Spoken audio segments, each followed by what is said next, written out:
taala menjadikan kita dan mengumpulkan kita bersama nanti di akhirat nanti bersama para ahli Al-Qur'an.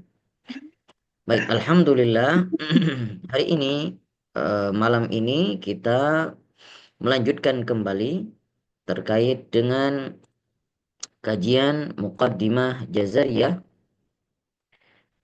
karangannya Al-Imam Al-Jazari. Masih terkait dengan bab hukum mim sakinah. Mim sakinah.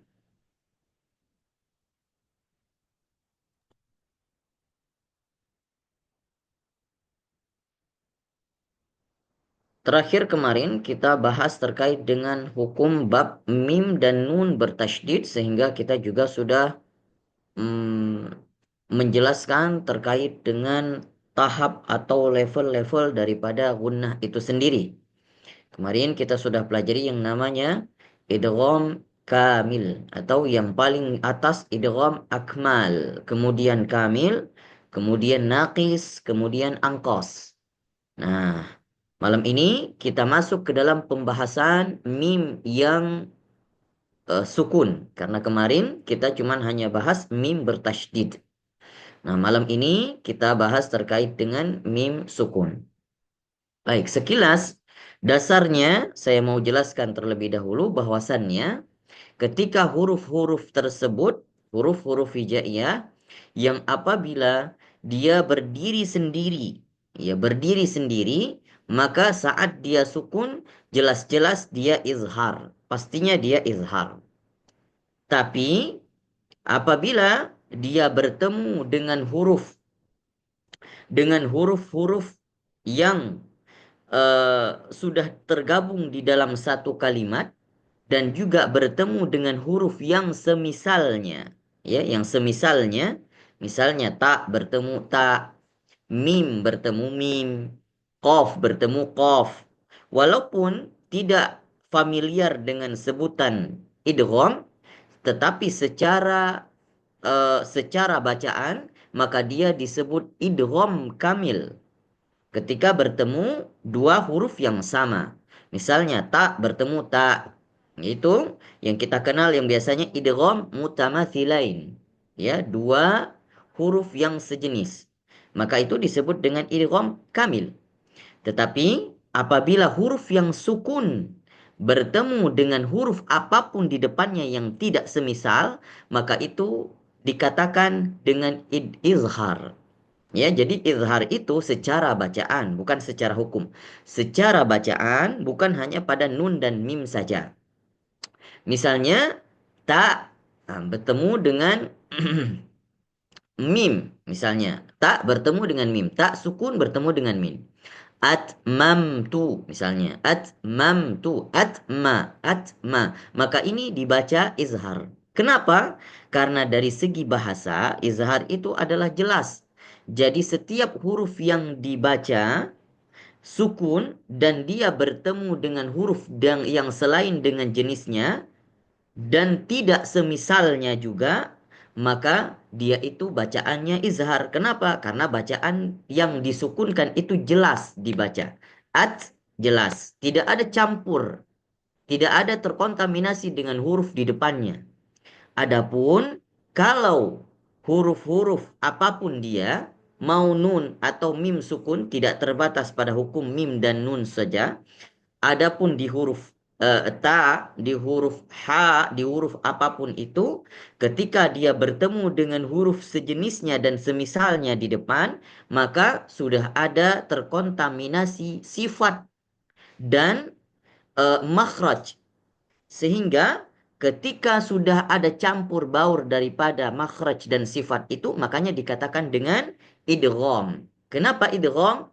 Karena masuk antara satu sifat dengan sifat yang lainnya. Jadi idgham itu bisa dibaca secara bacaan, itu dibaca setengah daripada huruf yang sukun dan setengah lagi daripada huruf yang berharokat. Maka itu dikatakan idgham. Secara dasar, hukum yang bacaannya ketika sudah digabung antara sudah menjadi satu kalimat, maka hukum dasarnya cuma dua, izhar atau idgham. Baru setelah itu pemekaran dan lahir cabang-cabang setelahnya di antara idgham dan izhar, nantinya bakal ada ikhfa. Namun nanti kita akan pelajari lebih mendalam. Qala al-musannifu rahimahullahu taala wa nafa'ana bi'ulumihi fid dharaini amin. Kemarin kita bacakan wa azhiril gunnata min nunin wa min mimin idza ma syuddida. Kemarin sampai di sini saja. Hanya sampai di ma syuddida. Nah, sekarang kita masuk ke dalam pembahasan. Nah, ini pembahasan mim bertasydid dan nun bertasydid yang digolongkan sebagai idgham kamil. Adapun sekarang dimulai dari wa akhfiyan al-mima in taskun bi ghunnatin lada ba'in 'alal mukhtari min ahlil ada.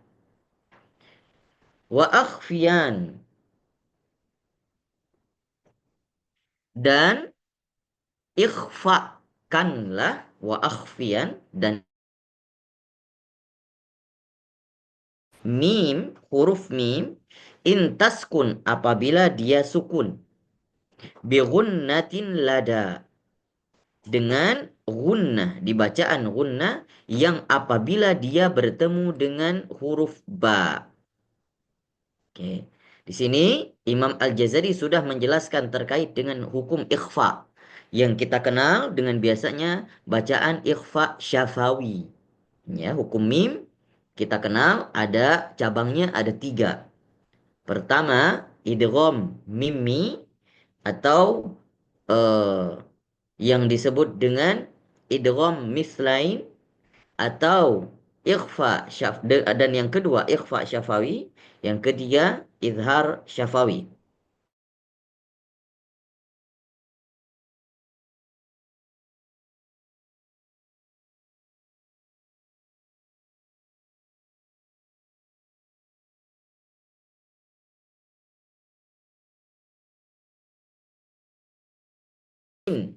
Idza ma syuddida, apabila dia bertasydid, maka kesimpulan Imam Jazari, ketika huruf mim atau nun, nun kita tidak bahas, belum bahas, kemarin kita sudah bahas nun yang bertasydid.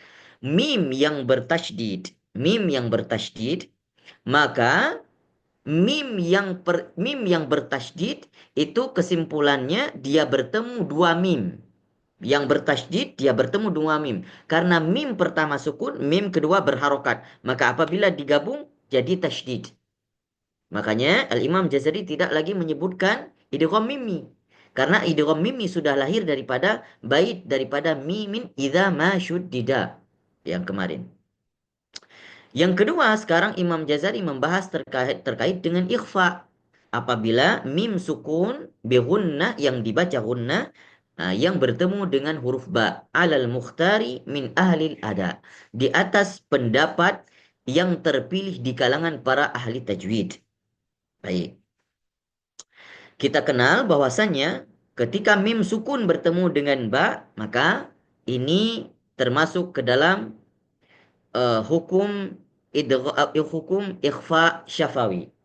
Nah, kenapa hukum ikhfa syafawi? Karena ketika mim sukun, ya, mim sukun, yang ketika bertemu dengan ba ada uh, ada sifat dan makhraj yang disembunyikan, ya, sehingga mim sukun yang pertama tidak terdengar jelas. Dan juga ketika masuk di huruf yang kedua, huruf ba, tidak juga terdengar sifat ba yang terlalu jelas. Sehingga 50-50% takarannya. Maka dikatakan ikhfa. Namun ada perbedaan antara idgham dengan ikhfa. Kalau idgham memasukkan, kalau ikhfa menyembunyikan. Ya. Jadi yang disembunyikan ada satar di sana, ada gap di sana, ada hijab yang ketika huruf mim ini apa namanya, disembunyikan ke dalam huruf ba. Maka secara bacaan berbeda dengan yang namanya idgham mimmi. Kenapa? Karena secara bacaan idgham mimmi ada huruf yang ditekan di sana. Kenapa? Karena ada tasydid. Nanti kita akan pelajari satu-satu contohnya secara jelas. Tetapi kalau ikhfa itu bacaannya secara lunak saja. Secara lunak saja. Nah, baik kita lihat beberapa contoh.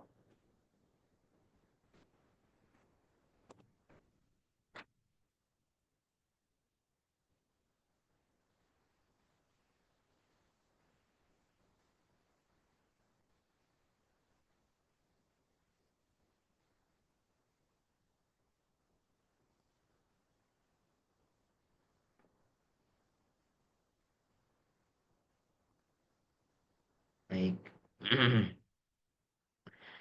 Baik, contoh daripada mim bertemu dengan mim atau idgham mimmi. Ya. Walakum ma kasabtum. Walakum ma kasabtum. Walakum ma kasabtum. Nah, kalau di Quran Mushaf Madinah itu biasanya di atas mim yang kedua, ya, kita fokus di bacaan yang ini, ya. Nah, kalau di atas mim yang kedua itu biasanya diberikan tanda tasydid. Ya, diberikan tanda tasydid. Artinya dan di atas mim yang pertama itu tidak ada sukun. Itu kalau mushaf Madinah. Tapi kalau mushaf kita, mushaf Indonesia kayaknya masih begini. Ada yang sebagian mimnya sukun, sebagiannya mimnya berharokat yang di depannya. Maka kalau kita lihat secara logika lebih masuk akal dan lebih relevan dengan istilah idgham mimi itu mushaf Madinah.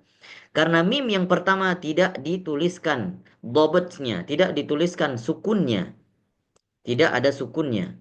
Kenapa? Karena mim pertama tidak dianggap lagi ada. Dia tuktab wala tuntak. Dia tertulis tapi dia tidak terucapkan. Begitu disebutkan tuktab wala tuntak. Jadi dia disebutkan tapi tidak diucapkan. Mimnya ada, tertulis tapi tidak dianggap ada. Kenapa? Karena sudah langsung dimasukkan tanda tasydid di dalam huruf mim yang kedua.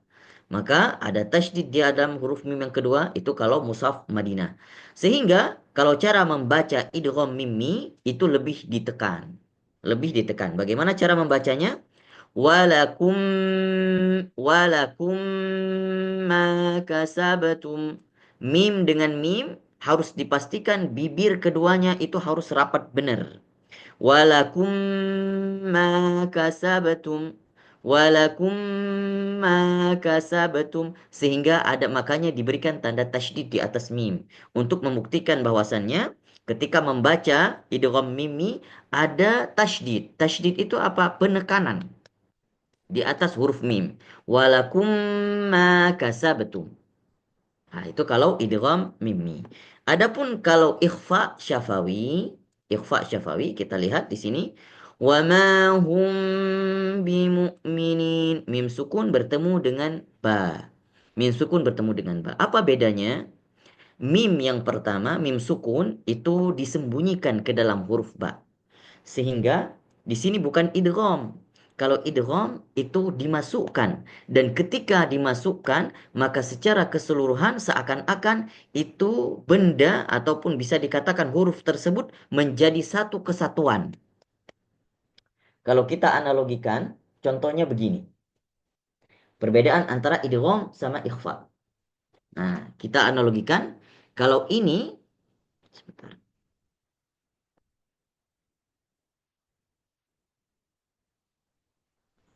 Kita analogikan kalau misalnya idgham kita masukkan, artinya ini barang masuk ke sini.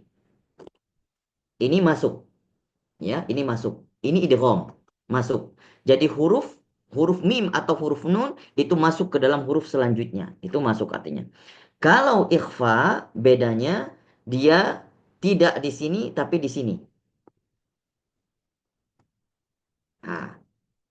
disembunyikan.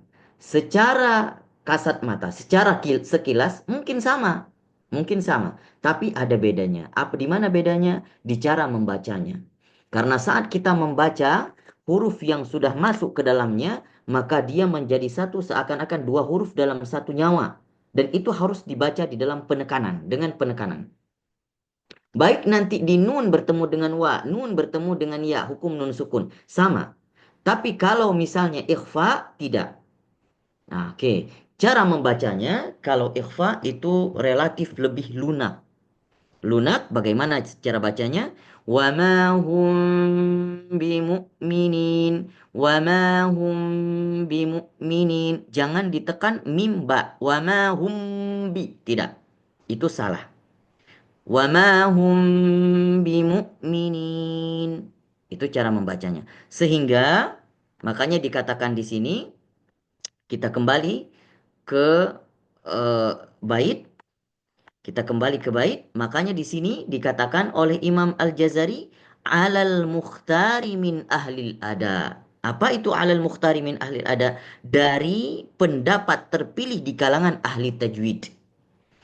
Kalau pendapat terpilih, berarti ini diambil dari salah satu di antara dua pendapat.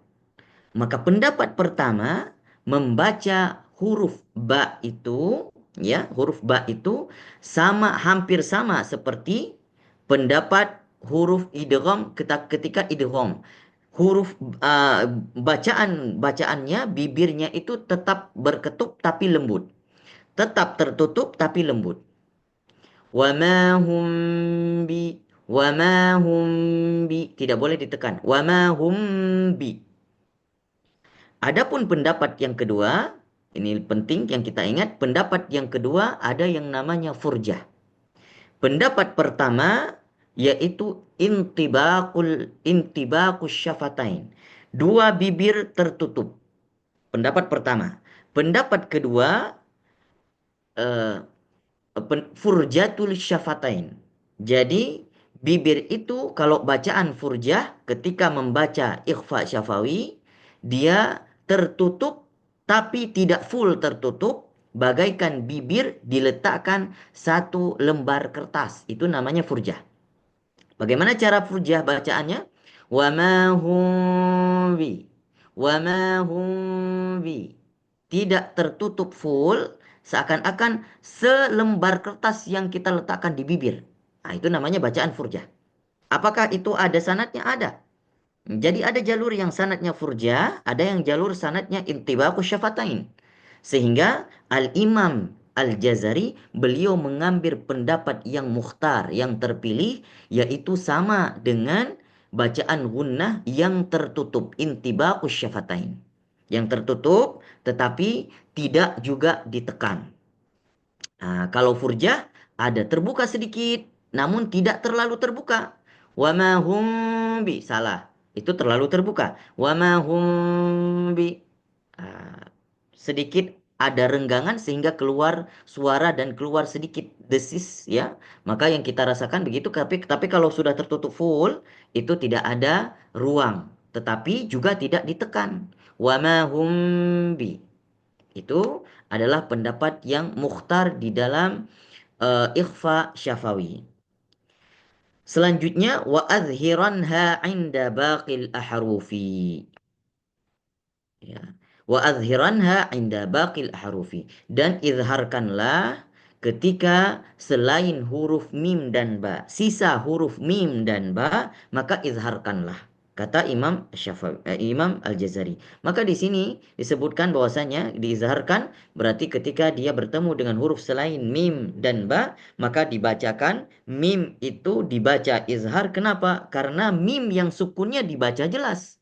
Tidak ada terkontaminasi dengan sifat dan makhraj huruf yang selanjutnya. Maka ketika dibaca, misalnya kita kembali ke misalnya ketika kita membaca alaihim qamu, alaihim qamu. Mimnya dibaca jelas, tidak ada campur baur dengan sifat qaf. Alaihim qamu. Mim sukun dibaca jelas. Namun dia sesuai dengan sifat bainiyahnya. Maka ada satu harokat di sana. Alaihim qamu tawassul. Ya, jadi tidak juga alaihim qamu. Kenapa? Karena bacaan mim sukun dikhawatirkan juga terpental. Ada yang membaca alaihim maqamu an'amta. Nah, itu bacaan yang keliru. Makanya ada sifat tawasud dan bainiyah atau bainiyah yang ketika mim sukun dibacakan dan bertemu dengan huruf selain mim dan ba. Innahum kanu, bukan innahum kanu, salah. Dan juga innahum kanu di atas satu harokat panjangnya juga salah. Maka perkirakan kira-kira satu harokat saja. Innahum kanu. Adapun kata hum fiha. Di sini kata Imam Al-Jazari di dalam baitnya wahdhar ladawawin wafa an takhfiya. Kata Imam Al-Jazari wahdhar ladawawin wafa an takhfiya. Katanya hati-hatilah, jangan sampai bertemu dengan waw atau bertemu dengan fa itu menjadi ikhfa. Itu menjadi ikhfa. Kita lihat di sini, kalau bertemu dengan waw, bertemu dengan fa, contohnya seperti di yang pertama ini, ah, hum fiha, mim sukun bertemu dengan fa. Hati-hati jangan sampai jadi ikhfa. Bagaimana maksudnya jadi ikhfa? Ketika membacanya mungkin mimnya belum total. Jadi bacanya hum fiha. Itu salah. Kenapa? Karena mim dengan fa itu dua huruf yang sudah berdekatan, bertetangga. Fa gigi seri bertemu dengan mim. Ya, adapun juga waw nanti bersama-sama dengan huruf-huruf bibir. Maka ketika bertemu dengan hampir sejenisnya, dia akan terjadi hampir dikhawatirkan terjadi ikhfa. Makanya harus berhati-hati. Adapun huruf-huruf yang lain tidak, karena jauh sekali. Makhrajnya jauh sekali. Ya, artinya rumahnya jauh. Kalau ini waw dengan fa dekat sekali rumahnya sehingga dikhawatirkan jadi ikhfa.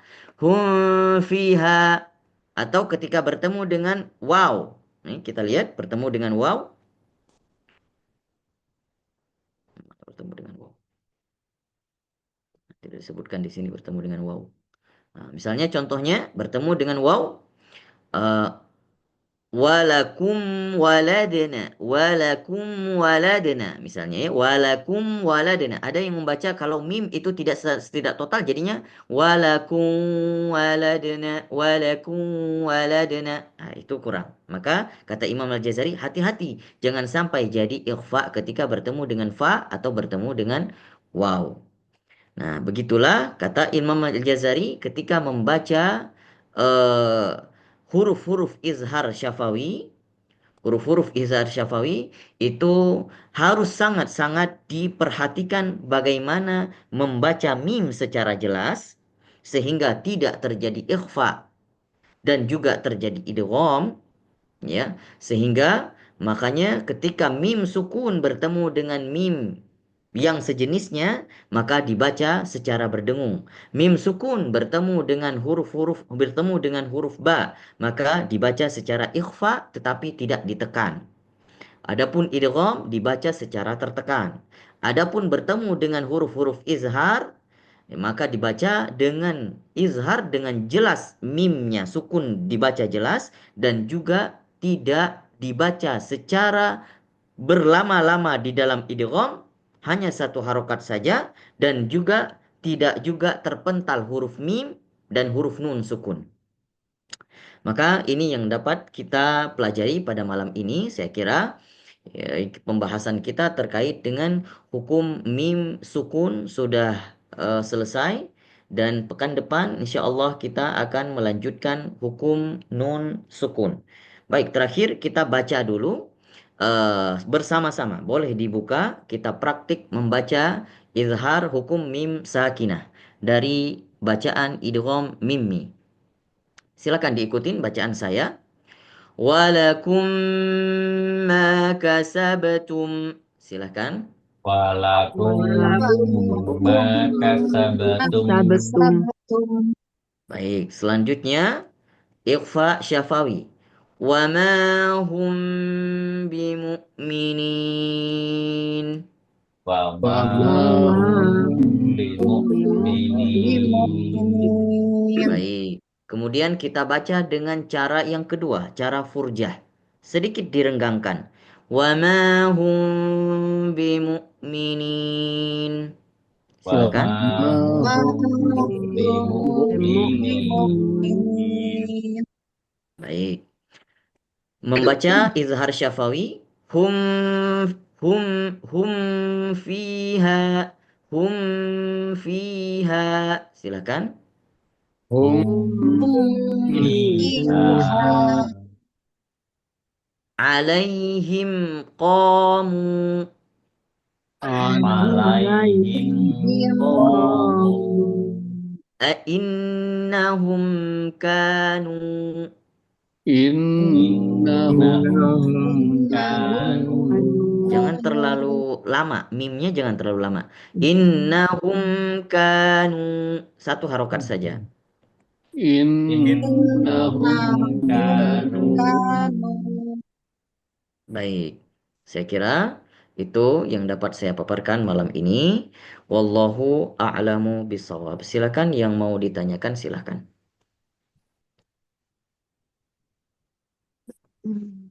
Ustadz, Ya, silakan, Pak. Ustadz, saya belum jelas banget mengenai kol-kolah. Kan ada Ya, subro, kubro, dan akbar. Itu ya. yang di tengah kan subro ya. Sugro, Ya, baik. terus itu Ustadz pernah mengatakan bahwa kayak lam yalid. Jadi ada dalnya baca baru dilanjut. Apakah itu tidak ada sidah, Pak Ustadz? Lam yalid wa lam yulad. Lam yalid wa lam yulad. Baik. Eh Pertanyaannya apakah tidak ada syiddah? Ya maksudnya kalau kalau dibaca kan ada yang kalau suruh itu lam yali dua lam yulad ya. Jadi dal dalnya itu nggak dibaca lagi. يلد ولم يولد. Dalnya nggak dibaca. Maksudnya gimana? Saya belum terkopi ini maksud dari Jadi Pak begini Ustaz. Pak Ustadz. Jadi kan kalau yang sugro itu lam yali Sugro. dua lam yulad. Jadi lam yalide-nya nggak keluar gitu. Kalau di tengah. Soalnya kalau ada keluar yang yalide itu ada sidah katanya Pak Ustadz. Gimana ini? Saya kurang Hmm. jelas. Begini, huruf dal itu secara sifatnya dia punya sifat syiddah. Ya, ajid, qatin, bakat. Ya, itu huruf-huruf syiddah. Maka eh, secara sifat selanjutnya dia punya sifat qalqalah. Maka ketika membaca dia dalam keadaan sukun harusnya syiddahnya harus dapat, ya qalqalahnya harus dapat. Permasalahannya dal itu sekarang berada di tengah. Begitu Pak Ikar. Iya betul Dal betul. itu berada di tengah. Baik.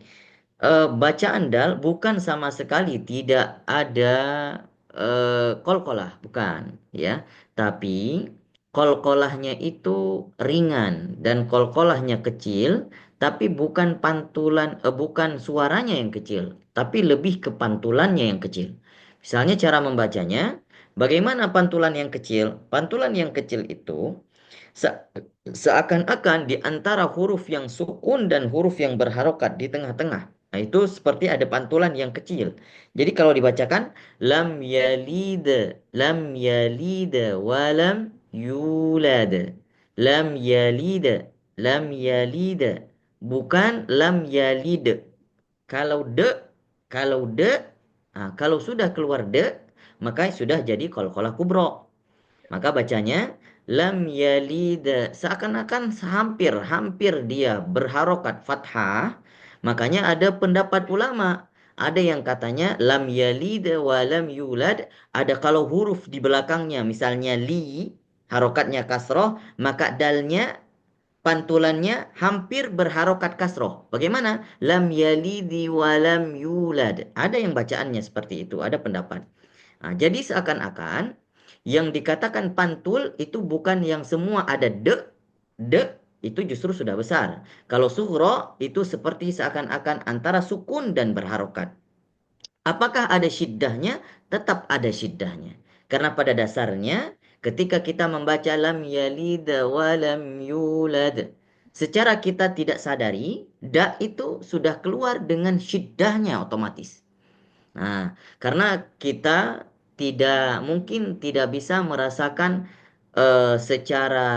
secara sempurna ya kalau kita membaca secara idealis harusnya kayaknya daknya itu kalau kita rasa-rasakan kayaknya nggak ada tuh syiddahnya kalau terlalu kecil gitu ya. Tapi secara otomatis kita harus zon bahwasannya ada bacaan ada secara otomatis ada syiddah di dalamnya. Karena kalau tidak ada syiddah saya rasa nggak keluar dak. Karena da itu ketika kita membaca da itu apa? Tertahan. Syiddah itu apa? Tertahan suara ketika kita lafalkan. Suara yang tertahan. Kita melafalkan da ada yang tertahan. Bukan lawannya apa? Syiddah apa? Rakhawah. Kalau rakhawah itu hanya mengalir saja seperti huruf ha, tidak ada yang tertahan. Tapi kalau ada, apalagi dia dalam keadaan sukun, maka huruf yang ketika dalam keadaan sukun, dalam keadaan mati, justru lebih timbul sifatnya daripada huruf yang berkeadaan harokat. Da misalnya, ada syiddah. Tapi kalau ada, lebih ada syiddahnya. Lebih keluar syiddahnya. Namun dia bercampur dengan qalqalah. Meskipun dia qalqalah kecil, ada syiddah di dalamnya. Gitu saya rasa Pak Ibkar. Terima kasih Ustaz. Jazakumullah khair. Terkait dengan pembahasan malam ini, ada yang mau ditanyakan? Terakhir, saya ingin mengatakan antara pendapat furjah dengan pendapat intibaqus syafatain, yang mana yang mau dipilih? Silakan jawabannya adalah mengikuti guru-guru yang sebelumnya. Nah, tapi kalau saya sendiri itu selalu pakainya intibaqus syafatain, tidak pakai furjah. Memang sedikit bagian daripada ulama-ulama yang pakai furjah, tapi ada sanadnya juga kuat.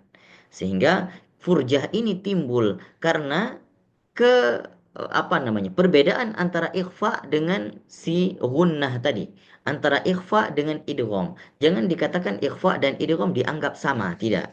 Maka keluarlah cara pembacaan furjah sehingga cara bacanya berbeda. Kalau idgham itu ada tekanan, kalau ikhfa itu tidak ada tekanan. Sehingga sampai-sampai tidak ada tekanannya, para ulama membedakan dengan bacaan furjah. Maka furjah itu ada yang membacakan dan jalur sanadnya juga sahih. Namun kalau saya dapat dari guru-guru saya dan ketika membaca daripada Imam Jazari ini juga Al-Imam Jazari juga memakai dengan intibaqus syafatain, tidak pakai furjah. Maka kita ihtiram dengan para guru, kita ngambil barokah dengan para guru, maka kita ikutin seperti di mana kita tempat belajarnya kita. Kalau kita belajar dengan intibaqus syafatain, maka baca intibaqus syafatain saja. Tidak perlu furjah ya. Jadi sebagai wawasan saja nggak apa-apa. Kita nambah ilmu, ternyata cara baca ikhfa itu sekarang ada yang bisa baca furjah. Nah, bukan pada mim saja, nanti pada nun juga. Gitu. Wallahu a'lamu bishawab. Baik, kita lanjutkan ke sesi talaki kalau tidak ada. Silakan kalaupun ada nanti ditinggalkan pesan pertanyaannya di kolom pesan ya, kolom chat.